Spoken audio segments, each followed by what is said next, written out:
बचाव के दृष्टिकोण से गाय की क्या भूमिका है और गाय कहाँ तक हमें मदद कर सकती है। महर्षि वाग्भट का दिया हुआ रसोई घर आपको कैसे इससे रक्षा कर सकेगा।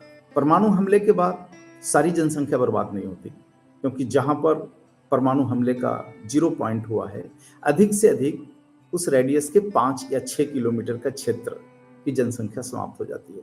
भारत में जो बड़े बड़े शहर हैं, ये 50-50 किलोमीटर की रेडियस वाले हैं। यानी किसी भी शहर पर परमाणु हमला होता है तो उस शहर का अधिक से अधिक 5% हिस्सा नष्ट हो सकता है परमाणु हमले से, उसके धमाके से, उसकी चकाचौंध प्रकाश से।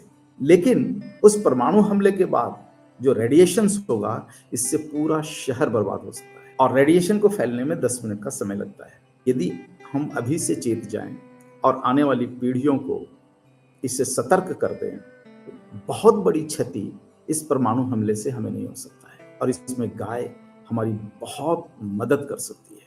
गाय कहाँ कहाँ मदद करेगी, अब मैं इस बिंदु पर आता हूँ। देखो, गाय गोबर देती है और गोबर शुद्ध भूमि तत्व है। यदि गाय का गोबर सूखा है तो 100% वो बैड कंडक्टर होता है, रेडिएशन को खा जाने वाला होता है, रेडिएशन का दुश्मन होता है। तो यदि हम अपने घरों की आंतरिक दीवारों को गाय के गोबर से लेप दें तो हमारा घर रेडिएशन फ्री हो सकता है।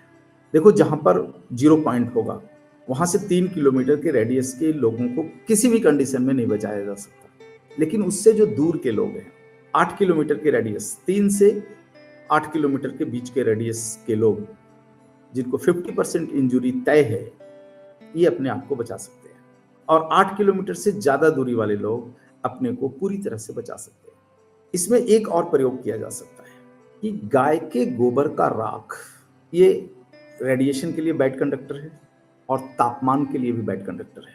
यानी यदि आपका मकान या कमरा गाय के गोबर के राख से बने हुए ब्रिक से बना हुआ है तो आप अपने आप को 3 किलोमीटर के अंदर के रेडियस में रहते हुए भी बचा सकते हैं, क्योंकि सबसे बड़ा जो दुष्परिणाम होगा वो है फ्रैक्शन ऑफ सेकंड के लिए प्रकाश पुंज।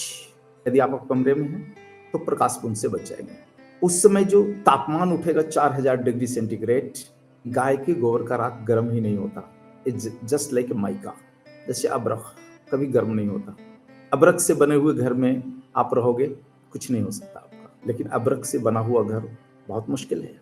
लेकिन गाय के गोबर के राख से बने हुए ब्रिक्स का घर बनाना उतना मुश्किल काम नहीं है।